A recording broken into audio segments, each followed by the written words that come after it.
buenos días. Que la gracia del Dios omnipotente y su amor cada día sea derramado en vuestros corazones. Hoy estaremos mirando el discipulado 3. Iremos al capítulo 4 de este hermoso discipulado. Miraremos renovando la mente y reteniendo el fruto. Es importante que todo aquel que quiere ganar, o que quiere empezar de nuevo, o que quiere conquistar, es importante que la persona renueve su estructura pensante o su forma de pensar. Eso es de vital importancia. Todo el que quiere ganar o volver a empezar debe renovar su estructura pensante, donde están los más grandes pensamientos que le pueden enriquecer bajo la gracia y el favor de nuestro Dios. Iremos allí a 2 Corintios capítulo 10, verso 3 al 5. Y allí el apóstol comienza a detallarnos la importancia del pensamiento correcto. Versículo 3 al 5. Pues aunque andamos en la carne, no militamos según la carne, porque las armas de nuestras milicias no son carnales, sino poderosas en Dios para la destrucción de fortaleza, derribando argumento y toda altivez que se levanta contra el conocimiento de Dios, llevando cautivo todo pensamiento a la obediencia de Cristo. Es importante que podamos reestructurar la forma de pensar o de ver la vida. Es importante que el que quiere ganar comience a operar desde su mente. Los temores, los fracasos y las grandes victorias están estructurados después de la gracia de Dios en lo que podamos pensar, en lo que podamos creer, en lo que podamos ser operativos correctamente en nuestra mente, diríamos en nuestro corazón. Diríamos también, es importante que cuando hablamos del renuevo de la mente para retener el fruto, es importante que un poco revisemos la conciencia y revisemos la estructura que tiene la conciencia, ¿no es cierto? El espíritu está formado por 3 verdades o por 3 atributos: conciencia, la intuición y la comunión. Estas 3 cosas son de vital importancia, ¿no es cierto? La palabra hebrea para espíritu en griego es neuma, en hebreo es ra. Neuma, lo mismo que hebreo, significa aire, movimiento, etc. Esto es lo que dice que Dios sopló en la nariz del hombre hálito de vida y el hombre fue un ser viviente según Génesis capítulo 2, versículo 7. Dios sopló, ¿no es cierto? Pero es importante, el soplo creó la estructura pensante, diríamos, el espíritu, pero el espíritu está formado de conciencia, de intuición y está formado de comunión. Cada uno tiene una vital importancia. La conciencia le permite saber lo bueno y lo malo, tener lucidez de lo correcto, de lo incorrecto, diríamos, de lo alto, de lo bajo, de lo profundo. La intuición percibe las cosas del Espíritu de Dios. La comunión permite la interacción con Dios a través de la oración, alabanza, oración y obediencia. Esto es de vital importancia. De esto está formado nuestro espíritu y nuestra conciencia, ¿no? También cuando hablamos del alma, hablamos del efecto, ¿no? El sustantivo tiene sus raíces en el verbo nafá, que significa respirar, rehacerse, ¿no? Es diferencia a la del espíritu, son muy diferentes. El alma significa vida, pero, le explico esto, quien sostiene la vida del alma es el espíritu. El alma sostiene la vida del cuerpo, que está entretejida entre pensamiento, idea, entre el cuerpo, entre la sangre. Y los antiguos nos decían, como eran los orientales, ellos dicen que el alma estaba ligada a los riñones o a los intestinos o a la sangre. No queremos profundizar en eso mayormente, pero queremos ubicarnos en el renuevo de la conciencia. Es importante que la conciencia se renueve día tras día a la luz de la palabra, con las armas de nuestras milicias o con las armas de Dios, para derribar fortaleza.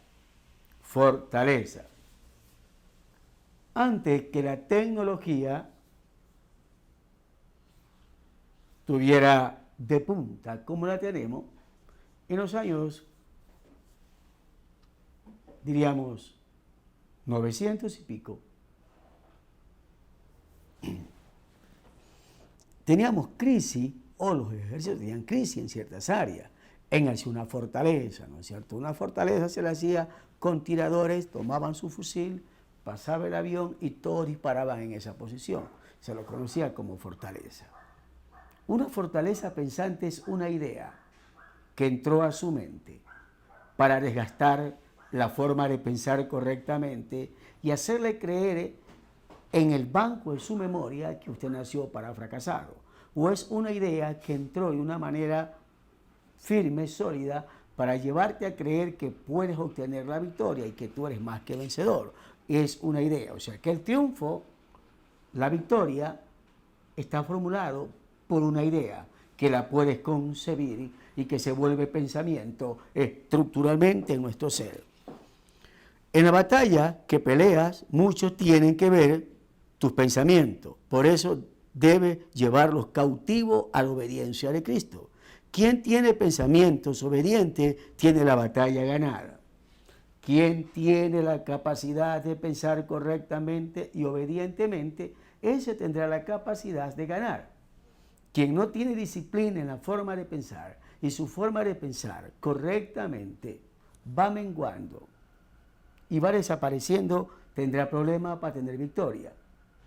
Y no es porque su enemigo sea poderoso, es porque las tinieblas son perseverantes. ¿Dónde se levantan la fortaleza?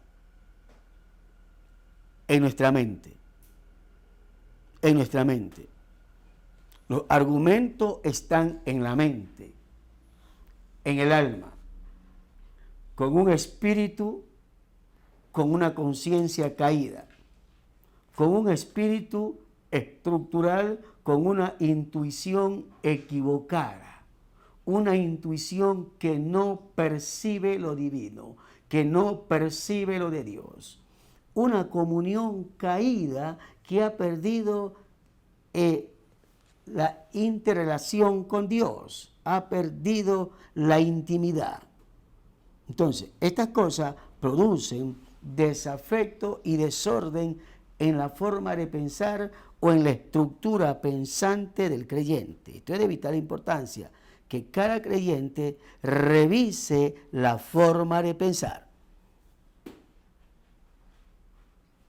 Los argumentos de altivez y fortaleza están en el mundo, sí, pero dentro de la mente de cada ser humano.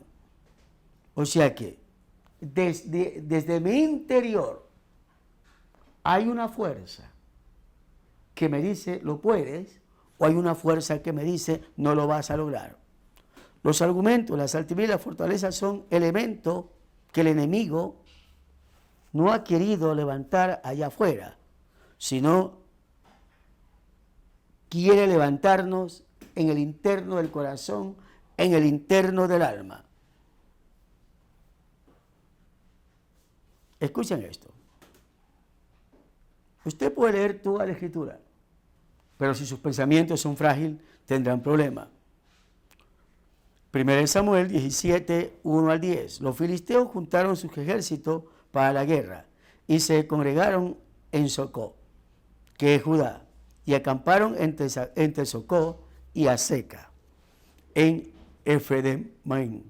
También Saúl y los hombres de Israel se juntaron y acamparon en el valle de Edá, y se pusieron en orden de batalla contra los filisteos, y los filisteos estaban sobre un monte a un lado, e Israel estaba sobre el otro monte al otro lado, y el valle entre ellos.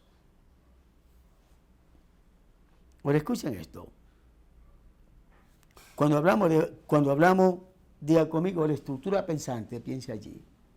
Esa idea que usted va formulando y va guardando en el banco de su memoria. Ideas de triunfo. Ideas de triunfo basado en una vía de fe, en unificación con la palabra. Eso es de vital importancia. Miramos, los hombres del valle al que se refiere este texto bíblico, Ela significa hombre fuerte. Es decir, ellos se preparaban para la guerra en el valle del hombre fuerte. Eran hombre fuerte, sólido, seguro. Pero Saúl era un hombre inseguro, inestable. Podía ser un hombre correcto, pero era inseguro. No podía permanecer en lo fijado, correctamente pensado. Significa que los pensamientos de Saúl no eran pensamientos fijos, seguros, eran pensamientos inestables que no podía permanecer en ellos. Por otro lado, encontramos a Goliat, un hombre como de 3 metros de alto que portaba una espada, y a su escudero que pretendía poner las reglas de la guerra. Eso lo miramos en el verso 8. Y se paró y dio voces a los escuadrones de Israel diciendo: ¿para qué os habéis puesto en orden de batalla? ¿No soy yo filisteo y vosotros los siervos de Saúl? Escoged entre vosotros un hombre que venga contra mí. Si él pudiere pelear conmigo y me venciere, nosotros seremos vuestros siervos, y si yo pudiere más que él y lo venciere, vosotros seréis vuestros siervos y nos serviréis. Y añadió el filisteo: hoy yo he desafiado al campamento de Israel, dame un hombre que pelee conmigo. Aunque los hombres del valle fuerte en este momento estaban reducidos, habían pasado 40 noches, 40 días que Goliat los había amenazado, y no había habido un hombre que se parara delante de él. Todos habían huido y resguardarse en su ejército. Desde cuando Goliat ponía las reglas de la guerra y decía que era un hombre contra otro hombre, desde cuando ese filisteo incircunciso le dio a Israel cómo pelea, desde cuando Goliat pone las reglas, ellos allí entran en temor, entran en miedo. Ellos aceptaron la voz del enemigo. Lo más difícil de un guerrero, de un hombre que quiere levantarse con victoria, de un hombre que quiere tener éxito, de un hombre que quiere renovar su mente, que quiere renovar su estructura pensante a la luz de la Escritura. Lo peor que usted puede hacer es prestar sus oídos a la voz de su enemigo. Eso es lo peor que nos pueda pasar. No preste su oído. No permita que su alma obre negativamente. En el alma usted va a encontrar emociones, los afectos, los deseos. Eso está en el alma. ¿Mm? Cuando el alma no está solamente solidificada en la palabra, entonces el alma va a encontrar en qué refugiarse, en qué huir y cómo ella tener grandes sumas de miedo. Eso es altamente peligroso. Y aún así no queréis, escucha esto, si usted no lee la Biblia concretamente para que le dé luz, entonces usted va a tener problemas. Cuando usted dice, ya no puedo, usted, dentro de usted, en su mente, en sus neuronas, en su actitud, usted creó un vínculo para ser derrotado por sus palabras. Cuando dice, ya no puedo, ya no aguanto, no puedo, te estás olvidando de que en la palabra de Dios se dice, valiente y esforzado, soy yo tu Dios. Valiente y esforzado, soy yo tu Dios. Nunca te desampararé, nunca te dejaré, hasta que acabe la obra a la cual yo te mandé. Nunca te dejaré, nunca te desampararé. O sea que Dios ha prometido estar con nosotros hasta el fin del siglo, con el único fin que nosotros acabemos su obra. La obra que Dios te ha encomendado es una obra para acabarla, para terminarla, para darle cumplimiento. El gran problema es cuando la gente no tiene el carácter de cumplir la orden. Nosotros tenemos que estar acostumbrados a cumplir órdenes. Eso es de vital importancia. Los asociados de Salomón, en el proyecto de edificación, fueron Dios que diseñó. Pero fue Salomón que se esforzó. Otro texto dice, esfuérzate y sé hombre. El versículo 21 del capítulo leído.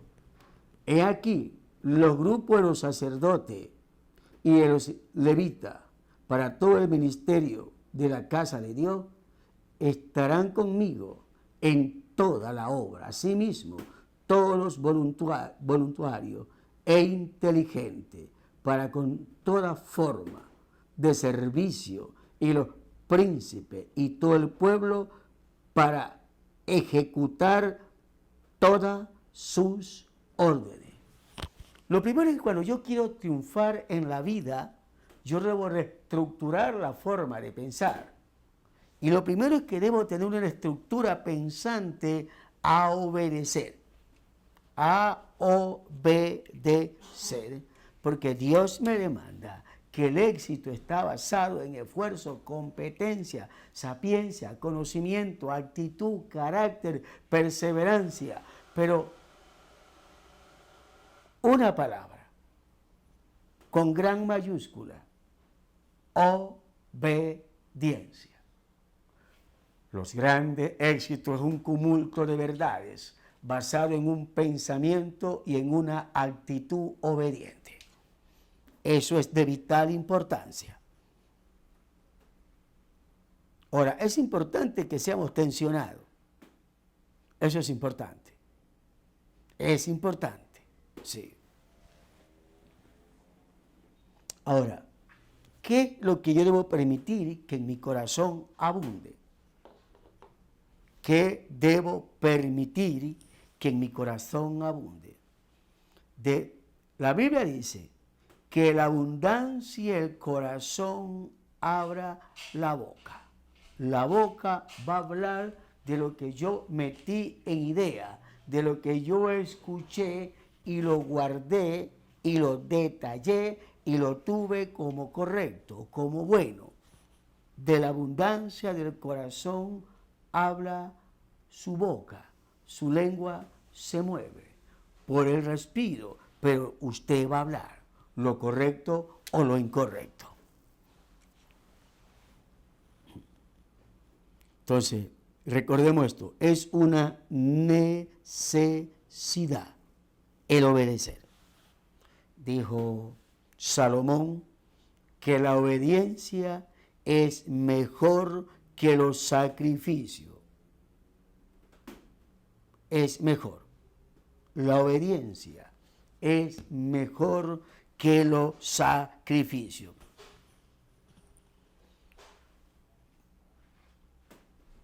Volvemos a Crónica, el que habíamos leído. Continuó diciendo David: Jehová me ha librado de las garras del león y de las garras del oso. Él también me librará de la mano de este incircunciso. Y dijo Saúl a David: ve y Jehová esté contigo. Ve y Jehová esté contigo. Es importante que podamos observar que Dios ha determinado estar con nosotros.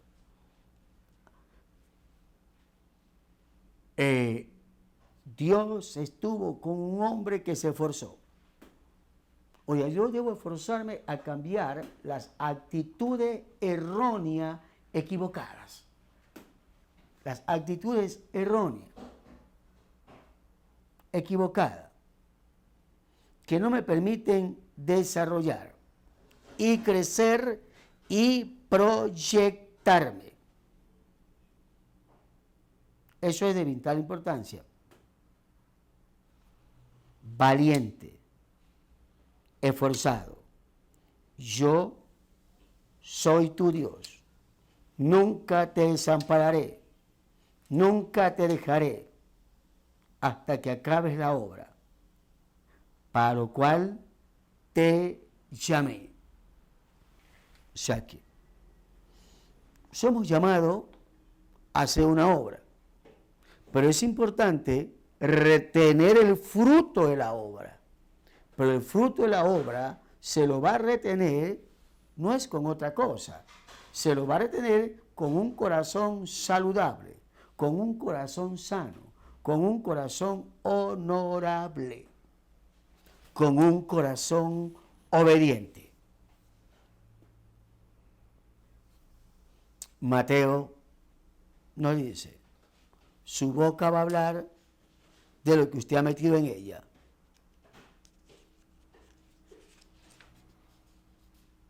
Es de vital importancia, ¿no? Es de vital importancia la perseverancia en el renuevo de la mente. Romano 12,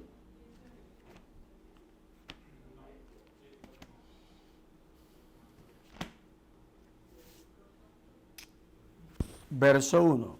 Así que, hermanos, os ruego por la misericordia de Dios que presentéis vuestro cuerpo en sacrificio vivo, santo, agradable a Dios, que es vuestro culto racional. Vuestro culto racional, diario o pensante, renovado en el espíritu de vuestra mente. Esto significa que si no renuevo mi mente, significa que me quedé con cosas viejas, pensamientos viejos, estructuras viejas que posiblemente me pongan a sufrir. Que posiblemente me pongan a sufrir porque no me renové de acuerdo a la exigencia de este mundo. Eso es de vital importancia.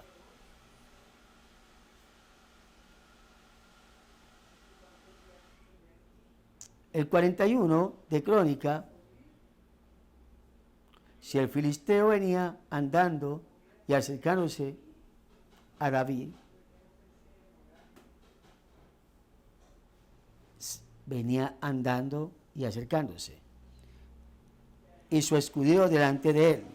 Y cuando el filisteo miró, ahí vio a David, le tuvo en poco, porque era muchacho, rubio y de hermoso parecer. rubio y de hermoso parecer. Ese era David. Pero el problema no era que fuese rubio. El problema es que él sabía que había aprendido a confiar en Dios. O sea que David fue un hombre que el arduo ejercicio del pastoreo le renovó la mente, reestructurando su conciencia con pensamiento de victoria, reconociendo que Dios estaba con él y que le llevaría al gran triunfo. Metiendo David su mano en la bolsa, tomó de ahí una piedra y la tiró en la honda e hirió a los filisteos en la frente y la piedra quedó clavada en la frente y cayó sobre su rostro. Cayó de frente. Cayó de frente. Este filisteo había amenazado. Es importante que podamos fortalecer cada día la forma pensante. No conforméis a este siglo, sino transformados por medio de la renovación de vuestro entendimiento. No conforméis a este siglo. Usted no se puede conformar a este sistema que lo puede llevar a una vida vacía, a una vida cruel, a una vida de dolor. Deteniendo el fruto o recogiendo el fruto. Es importante que el que es ganado sea trabajado y podamos comprender que necesita ser transformado en su mente, en su espíritu y en su ser.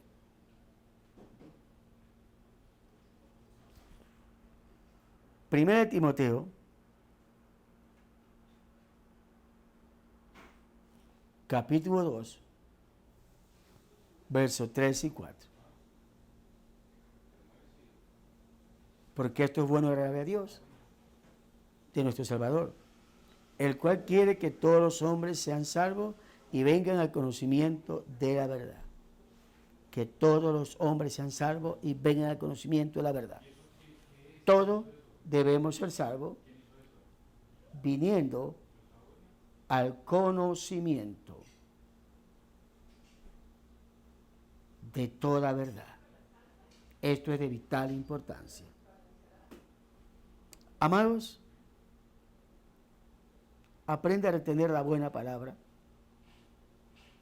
la palabra que le sana, que le restaura y que le bendice.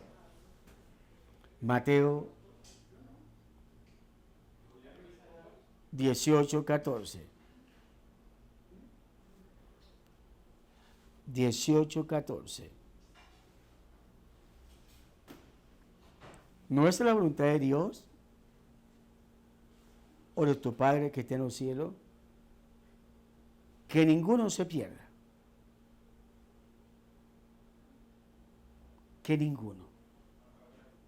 Que todos procedan al arrepentimiento. Todo. Sufrir metamorfosis, metanoia, el cambio, la transformación por medio del sacrificio de Jesús. Usted debe experimentar la transformación en su espíritu, en su alma y un poco la idea que puede enredar su alma para mal. Es de vital importancia. El fruto hay que retenerlo con una buena mente, con una mente sana, con una mente saludable, con una mente que quiere ser sanada, que quiere crecerse y que quiere proyectarse cada día más. Por eso Jesús le dice a los judíos, que los deseos de vuestro padre el diablo queréis hacer. Entonces, hay que estructurar la mente bien. Sí. Los sentidos hay que estructurarlos. hay que trabajarlos. ¿Cómo los trabajamos?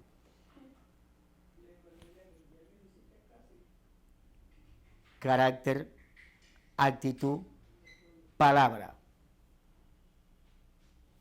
Dios tiene cuidado de cada uno que se convierte, pero hay que sostenerlo.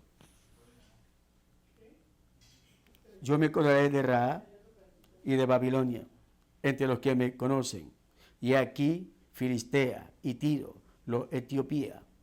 Este nació allá, y de Sión se dirá, este y aquel ha nacido en ella, y el Altísimo mismo le establecerá. Jehová contará al inscribir a los pueblos, este nació allí. Ah, caramba, o sea que Dios lo conoce todo, lo ve todo, pero también Dios, que es tan bueno, tiene el control. Pero es que Dios no es un mago, ni es un brujo, ni es un hechicero. Dios es un padre de familia. Lo creó al hombre co-creador para hacerlo copartícipe de su gobierno y de sus grandes victorias. Dios no puede gobernar correctamente una nación si el gobernante de su corazón no es correcto. Dios no puede gobernar correctamente una iglesia si el corazón del pastor no es correcto. Entonces, para Dios sostener el fruto requiere de un pueblo, requiere de una iglesia, requiere de líderes, requiere de hombres esforzados, de hombres valerosos, de hombres que han transformado su mente a la luz de la palabra, que han rendido su alma a la luz de la palabra a través de Jesucristo y a través de sus pastores. Esto es de vital importancia.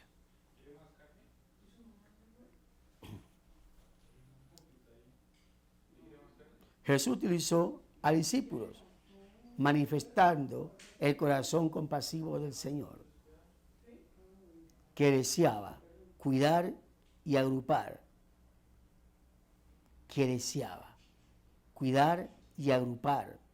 a las multitudes que lo seguían, que eran como ovejas sin pastor. Si a un creyente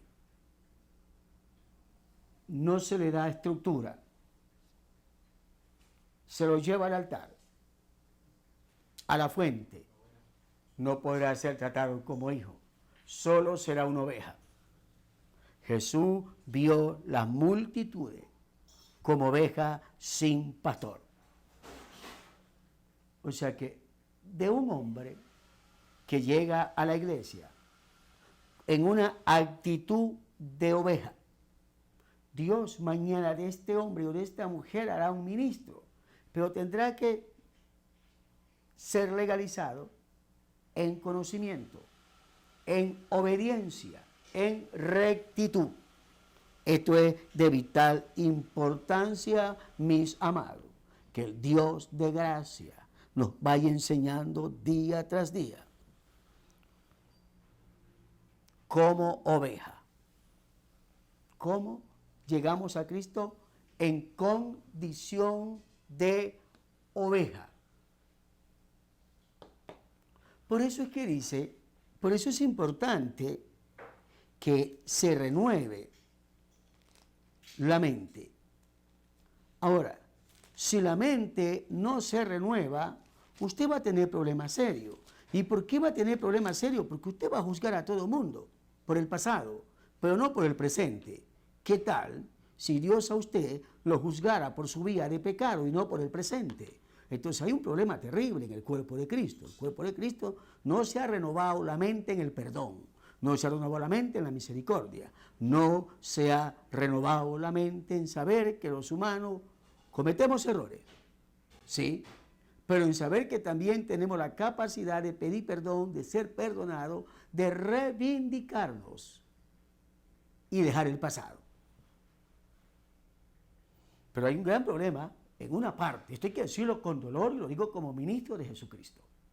Es vergonzoso que una parte de la iglesia se quede observando el pasado y juzgando el pasado de una persona. Ni siquiera le juzgan ahora el presente, ni siquiera tienen el valor de juzgar aquella vida. pero sí le juzgan el pasado. Cuando en el pasado Dios lo perdonó, Dios tuvo misericordia, lo salvó, lo santificó, lo vivificó.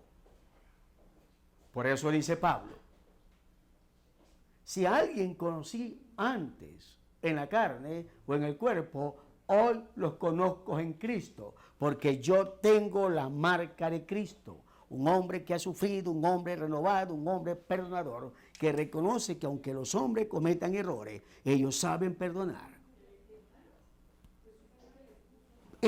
Por eso Pablo le dice a Timoteo, a Filimón, le está recordando la vida vieja de Filimón.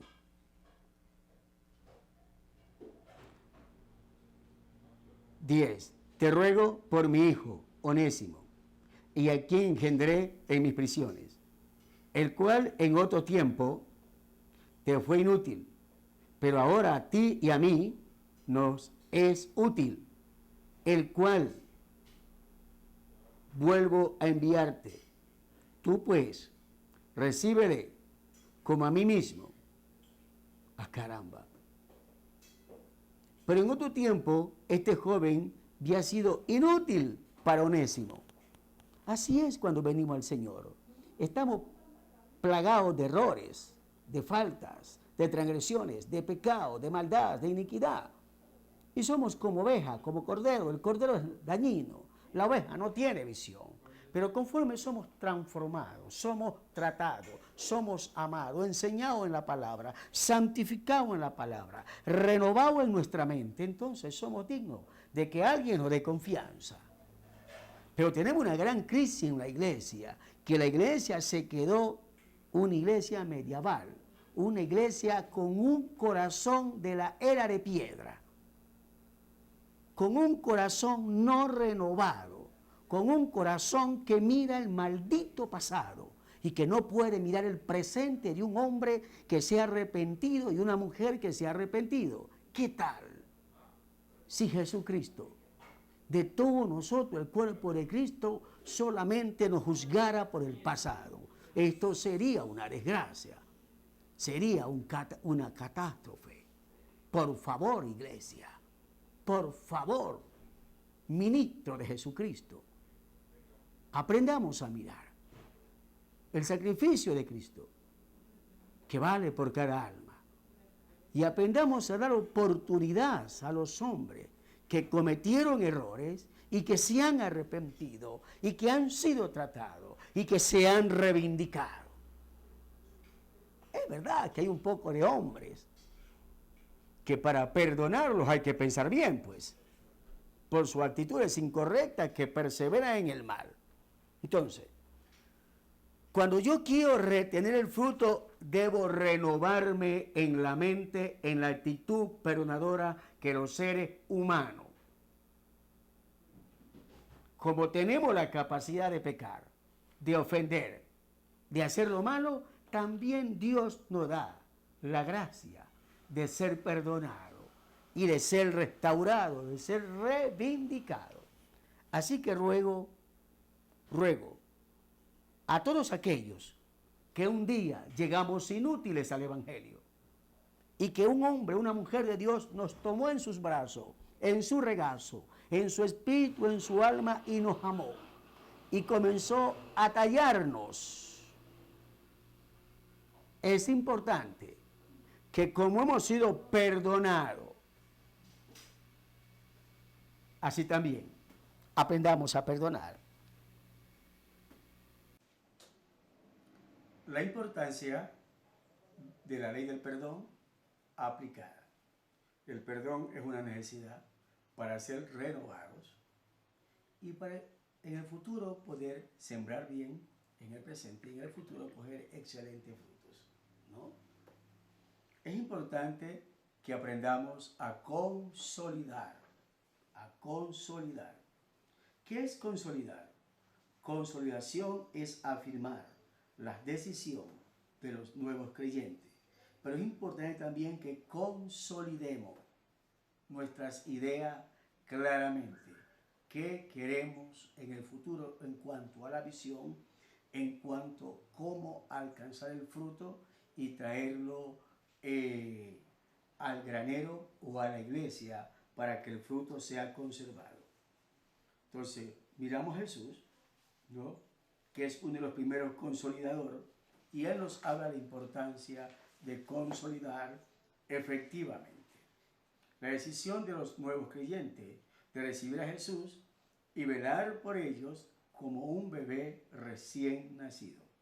El propósito de la consolidación es afirmarlos. Es conveniente que permanezcan en el Señor y en el propósito. Entonces, cuando miramos la consolidación, es un proceso, es una administración en curso. No es tan simple como se lo puede observar, es de tan firmeza, de tan seguridad, que le da solidez al nuevo creyente y que le permite avanzar bajo la gracia del Señor, ¿no? Podemos comparar la consolidación con el cuidado que brindan las pediatras y enfermeros durante las primeras 72 horas al recién nacido. Entonces, al fruto hay que cuidarlo, hay que protegerlo, hay que orientarlo correctamente, ¿no? Entonces, cuando miramos los pasos del pediatra o del enfermero o del médico al nacer el niño, lo primero es que respire, lo segundo es una pequeña palmada, lo tercero es mirar qué tiene en su boca, meter el dedo y quitar lo que hay en su boca, ¿no es cierto? Lo cuarto, revisarlo bien, ponerlo en la junta de los médicos, mirar su respiración en un momento de observación. Lo último es la leche materna. Qué importante, qué importancia es el cuido,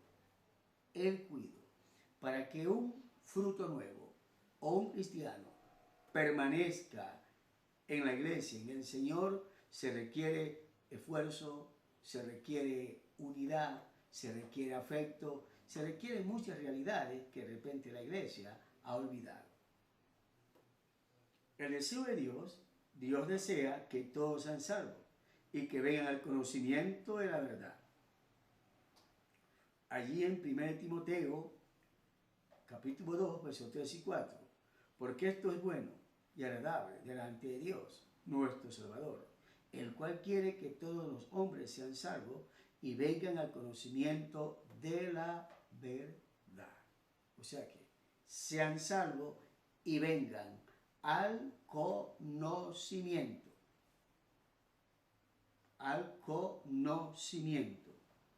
de la verdad, ¿no? O sea que se requiere que todo aquel que ha nacido de nuevo, que ha nacido de la palabra, que ha nacido del Espíritu, que ha sido regenerado, se requiere rápidamente introducirlo a un conocimiento exacto de las Escrituras para que fortalezca su hombre interior. Su deseo es que todos los que se han ganado permanezcan y ninguno se pierda. Debemos ganar a los perdidos, pero no podemos perder a los ganados. Así, no es la voluntad de nuestro Padre, que está en los cielos, que se pierda uno de estos pequeños. Esa no es la voluntad de Dios, ¿no es cierto? Entonces, hay que tener cuidado con los nuevos, hay que perseverar hasta que ellos puedan avanzar y crecer en la gracia del Señor. Entonces, por eso es que el que va a consolidar debe tener una actitud correcta de perdón y de misericordia y de compasión. Dios tiene cuidado de cada uno de nosotros, pero ¿cómo lo va a hacer? A través de la iglesia. Le decía que la importancia de tener cuidado de cada uno de los que se convierten es una necesidad, ¿no? ¿Por qué es una necesidad? Yo me acordaré de Rahab y de Babilonia, entre los que conocen. He aquí Filistea y Tiro, con Etiopía Este nació allá y de Sión se dirá, este y aquel han nacido en ella, y el Altísimo mismo la establecerá. Jehová contará al inscribir a los pueblos, este nació allí. O sea que Dios tiene un gran cuidado, ¿no es cierto? Pero para Dios cuidar de su pueblo, necesita de su pueblo, de hombres de Dios maduros, consolidados, formados, establecidos, con una buena relación con Dios, una buena relación con su pastor, ¿no? Una buena relación con sus consejeros, etc. Jesús, utilizando a los discípulos, manifestó el corazón compasivo del Señor. La única forma de manejar un corazón compasivo es poder entender la consolidación. Jesús fue un gran consolidador. A todos aquellos que ganó personalmente, los cuidó y veló porque su fe se afirmara. Lo primero para cuidar de un creyente, para afirmarlo, es que él pueda crecer en fe, pueda crecer en amor, pueda crecer en perdón, pueda crecer en comunión y comunicación los unos con los otros. Eso es de vital importancia. No podemos decir que estamos consolidando a alguien cuando éste no se ha desarrollado. Pedro y Andrés, Jesús los llamó a seguirlo y luego lo vemos en casa de ellos sanando a la suegra de Pedro. Entonces Jesús fue un gran consolidador de cualquier forma. Felipe aún logró que éste invitara a un amigo, a Natanael. O sea que la consolidación nos lleva, la buena consolidación. Cuando hablamos de consolidar, hablamos de un estado de la medicina, si podríamos hablar. Cuando un hueso se parte, para restaurarlo, hay que consolidar a este hueso roto, consolidar, volverlo al lugar de principio. Consolidar es volver el alma a un al afecto, al amor, al perdón, a que el hombre pueda reconocer que tiene necesidad de ser amado, de ser querido y estimado, y él poder amar. Jesús sanó, eso lo miramos en Mateo, con él, ¿no es cierto? Con Mateo en su casa y compartió con sus amigos. Zaqueo pasó en casa de él y lo llevó al arrepentimiento y cambió genuino. Entonces, la consolidación bien trabajada hará que la gente sea cambiada. O sea que no basta que la gente diga, yo creo en Cristo. Necesitamos que la gente sea consolidada. Jesús se ganó a la samaritana, quien le predicó el evangelio. ¿Cómo lo hizo? Pidiéndole un vaso de agua, para luego quedarse en aquel pueblo, compartiendo mucho más con ellos. Entonces la consolidación es una necesidad. El ciego sanado, ¿quién fue expulsado de la sinagoga? Jesús lo buscó y lo halló. Luego que se enteró que lo persiguieron por causa de la sanidad y se reveló como el Hijo de Dios.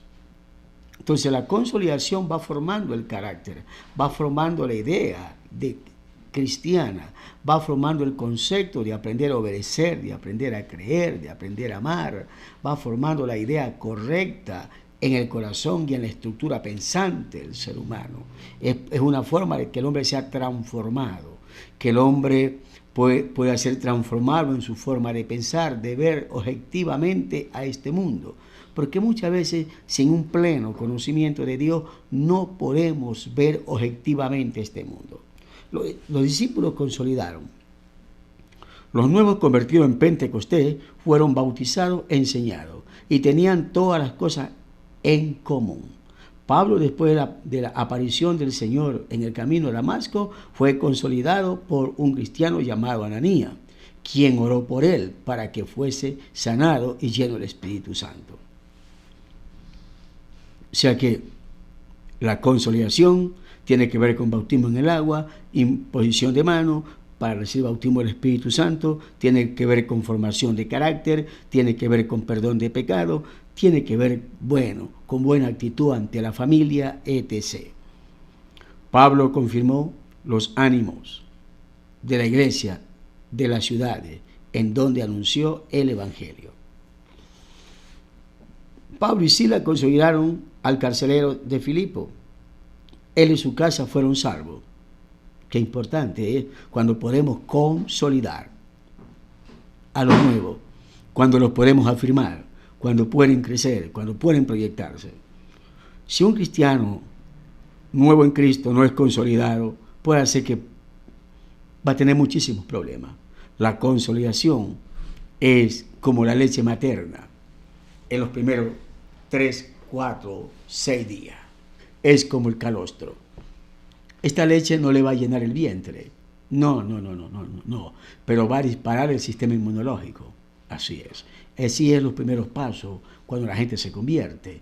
La sed de Dios no se va a calmar, pero mayormente lo va a orientar en verdades tangibles, extraordinarias, donde el nuevo comenzará a amar y comenzará a crecer en el principio de consolidación.